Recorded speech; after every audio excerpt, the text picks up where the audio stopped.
danna subscribe, kana ku danna ƙararrawa domin samun sabbin shirye-shiryenmu a cikin sauƙi. Assalamu alaikum jama'a, sunana Maryam Bus. Da fatan kowa yana nan lafiya cikin ƙoshin lafiya.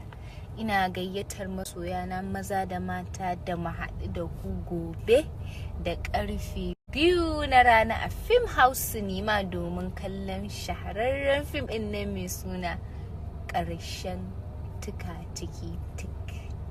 Kada ku bari a baku labari. Na gode. Assalamu alaikum jama'a, sunana Maryam Bus. Da fatan kowa yana nan lafiya cikin ƙoshin lafiya.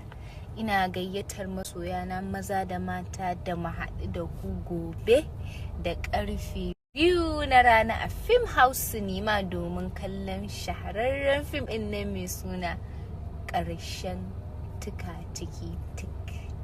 Kada ku bari a baku labari. Na gode.